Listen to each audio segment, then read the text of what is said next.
ఒక కులాలకు ఉనికి కూడా తీసుకొచ్చారు. అలాగే ఆ కులంలో ఉన్న వాళ్ళ ప్రయోజనాలు, ఆ కులస్తులకు సంబంధించిన వాళ్ళ ఇబ్బందులు తొలగించే ప్రయత్నం కూడా మీ వైపు నుంచి చేశారు. సో మీరు ఎప్పుడైనా చెప్పుకోవడానికి ఒక ఘనమైన ఇది వచ్చిందంటే తొలిసారి ఒక కార్పొరేషన్కు సంబంధించినంత వరకు మాకు జగనన్న అవకాశం ఇచ్చాడు, మా హయాంలో ఇవి వచ్చాయని కూడా చెప్పుకునే ఘనత మీకు దక్కించేది. వైఎస్ఆర్సీపీ వల్ల అది సాధ్యమైంది. జగన్మోహన్ రెడ్డి గారు ఆ ఘనత మీకు ఇచ్చారు. ప్రతిపక్షం లేకొచ్చాం.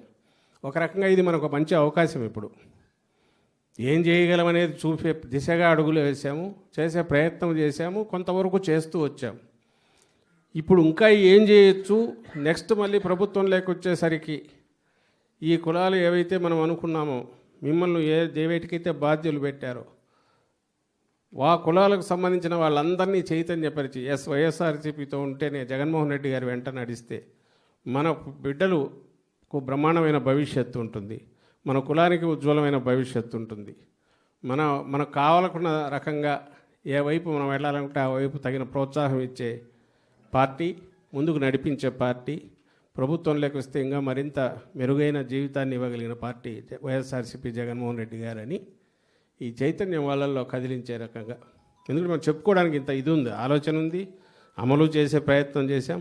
రేపు ఏం చేస్తామో కూడా చెప్పగలిగిన ఇది ఉంది, మనకుంది కాబట్టి, ప్రణాళిక కూడా ఉంది కాబట్టి ఈ ప్రయత్నాలు మీకు చేయడానికి కావాల్సినంత టైం ఉంది. ఇప్పుడు వెసులుబాటు ఉంది.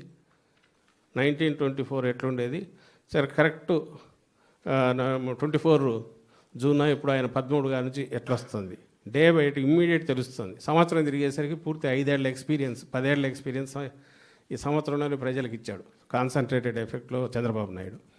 కాబట్టి ఆ తేడా క్లియర్ లైన్, పెద్ద లైన్ డ్రా చేసి తెలిసినట్టు తెలుస్తుంది. సిద్ధపడుతున్నారు అటువైపు. ఎందుకంటే అవతల పార్టీ మొత్తం ప్రచారం, ఫేక్ అబద్ధాలను నిజాలుగా చూపించడం మీదనే ఎక్కువ దృష్టి పెడుతున్నారు. సో వాళ్ళకి నిజంతో పనుల, మనకు నిజాలు ఉన్నాయి, నిజాలనే సరిగ్గా ప్రచారం చేసుకోలేకపోతున్నాం. ఆ చేసుకునే ప్రయత్నం చేయాలంటే మనం సోషల్ మీడియాలో విస్తృతంగా పోవాలి. మనం ఒకే వాయిస్తో, డిఫరెంట్ వాయిసెస్తో జగన్మోహన్ రెడ్డి గారు ఇంతకుముందు చేసింది, ఇప్పుడు మనకేం ప్లాన్లు ఉన్నాయి, ఎంత కట్టుబడి ఉన్నాము మన సంక్షేమానికి కానీ అభివృద్ధికి కానీ, స్టేట్కు లేదా మన పర్టికులర్ కులానికి, పేదరికం నుంచి నిర్మూలించడానికి, పేదరికం నుంచి బయటకు తీసుకురావడానికి ఎట్లా కట్టుబడి ఉన్నాం చెప్పడానికి కావాల్సినంత ఉంది. కాబట్టి ఈ నిజాలను మనం ప్రచారంలోకి తీసుకురావడానికి సోషల్ మీడియా ఒక పెద్ద వ్యాపారం కాబట్టి దాంట్లో కూడా ఎక్కువ చొచ్చుకుపోయి మనం కొత్త ప్లాట్ఫామ్స్ బిల్డ్ చేసి కూడా ఆ రకంగా కూడా పార్టీని స్ట్రెంగ్త్ చేయడానికి మీ వంతు కృషి మీరు చేయాలని కోరుతూ సెలవు తీసుకుంటాం.